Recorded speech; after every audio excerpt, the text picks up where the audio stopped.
지난달 강원도 춘천의 초등학생을 SNS로 유인해 충북 충주에서 데리고 있던 50대 남성이 경찰에 붙잡혔습니다. 이 남성은 지난해에도 여중생 2명에게 유사 범죄를 저지른 것으로 확인됐는데요. 먼저 영상 보고 오겠습니다.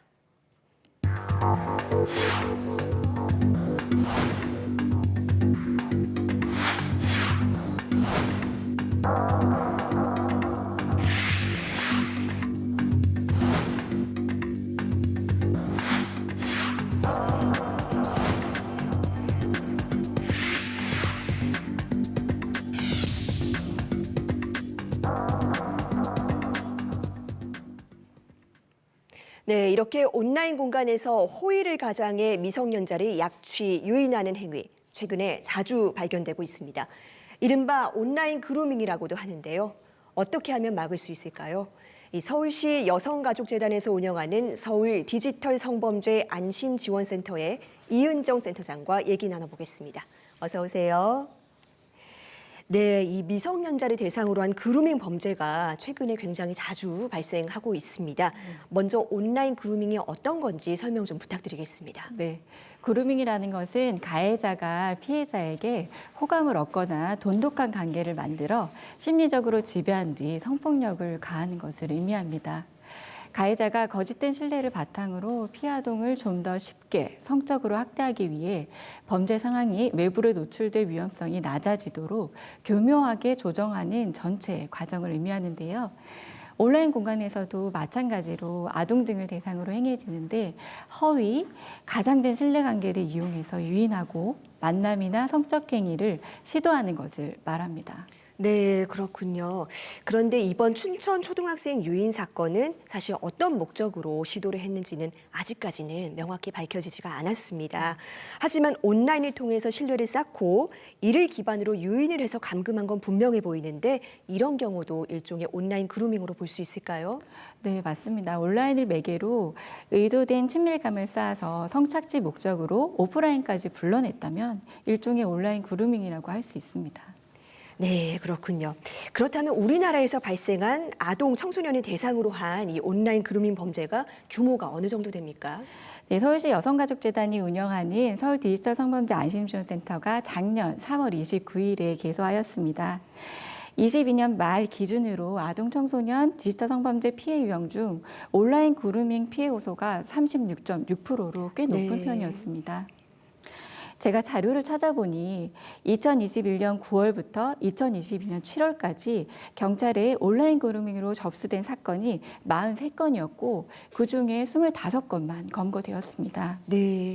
2019년 전국 6,000명 중고등학생 대상으로 여성가족부가 조사해서 온라인에서 성적 유인이 경험이 있는 청소년은 총 11%였다는 점을 감안해 볼 때는 적극적인 대응이 더욱 필요하다고 할 수 있습니다. 네, 사실 과연 신고가 된 사건이 전부일까 이런 생각도 듭니다. 이 온라인 그루밍이 보통 어떻게 시작이 되는지 부모님들이 궁금해하실 것 같은데요. 어떻습니까? 네.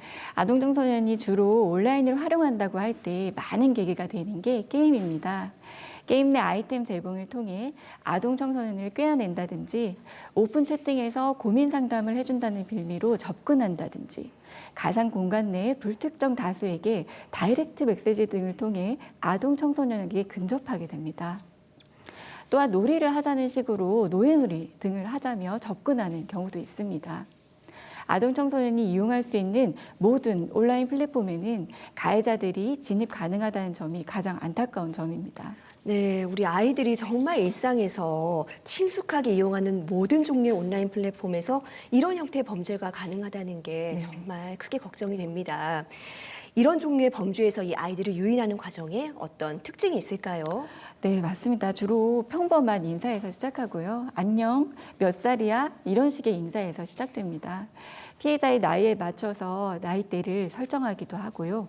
피해 아동 청소년들은 처음에는 친구로 생각하고 편하게 대화하기도 하는데요. 네. 특히 가해자가 힘든 상황들을 말하면서 피해 아동에게 동정심을 얻기도 하는 등 그루밍하는 방식은 매우 다양하다고 볼 수 있습니다. 네. 그 외에도 친밀감을 얻기 위한 일상적인 질문 등 친구가 많아? 나랑 친해질 수 있니? 넌 뭐에 요즘 관심이 있지? 이성에 관심이 없나? 이런 식의 질문들이 오가는 경우들도 많이 목격하게 되었습니다. 네, 이렇게 편안한 대화라면 사실 아이들이 처음부터 범죄를 의심하기는 어려울 것도 같습니다. 그런데 요즘 아이들이 참 스마트폰을 가지고 있는 경우가 많습니다. 그래서 부모님도 모르게 이런 범죄가 일어나곤 하는데요. 혹시 우리 아이가 이런 범죄를 당하고 있지는 않을지 좀 어떤 경우에 의심을 해봐야 되겠습니까? 사실 그것이 어떤 형태든 간에 평소 생활과는 다른 패턴을 보이는지 주목이 필요합니다.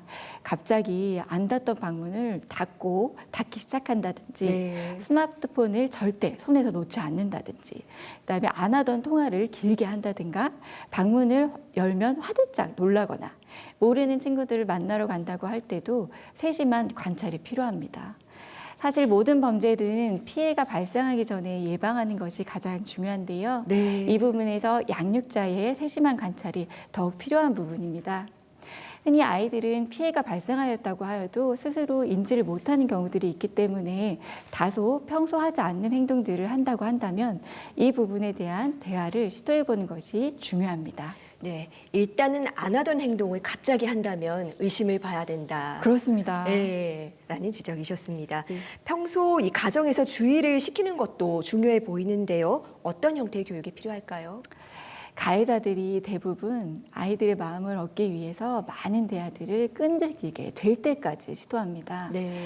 눈높이에 맞춰서 동정심을 유발하거나 친밀감을 유발하기 위해 구체적인 학교 생활 등을 언급할 때도 있습니다. 네.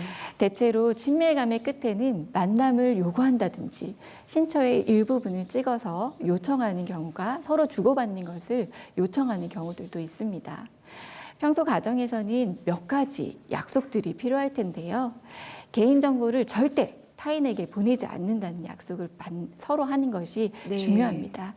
그런데 이 개인정보의 내용이라는 것이 다니는 학교라든지 사는 동네 이런 부분들이 다 포함된다는 것을 미리 아이와 함께 대화를 나누는 것이 중요하고요. 그리고 개인정보의 내용이 구체적으로 무엇에 해당하는지 그런 부분에 대한 사전교육이 꼭 필요한 부분입니다. 특히 온라인상에서 낯선 사람이 대화를 시도한다면 반드시 믿을 만한 어른에게 알리는 것이 가장 중요합니다. 네. 어떤 경우에도 좀 말하지 말아야 할 개인 정보가 뭐 예를 들면 뭐 학교 이름이라든지 연락처라든지 뭐 그런 것들이 될 수 있을까요? 네네. 사는 동네는 반드시 막 놀이터라든지 이런 것들이 되게 밝혀질 가능성이 높기 때문에 그런 네. 경우도 되게 개인 정보로 저희 파악하고 있습니다. 네, 주의가 필요하겠습니다. 그렇습니다. 예, 항상 이 자녀의 대화가 중요하겠네요. 네, 그렇습니다. 만약에 우리 자녀들이 이 온라인 그루밍 범죄 피해를 당했다고 한다면 네. 어디에 도움을 청할 수 있을까요? 지금 서울시에서는 서울시 여성가족재단이 운영하는 서울 디지털 성범죄 안심지원센터가 있습니다. 번호는 지금 02-815-0382로 나가고 있는데요. 네. 우리 센터에서는 이 0382에 대한 번호의 의미가 좀 있어요. 네, 그렇습니다. 영상을 빨리 삭제하겠다는 센터의 의지가 담겨 있는 번호입니다. 네.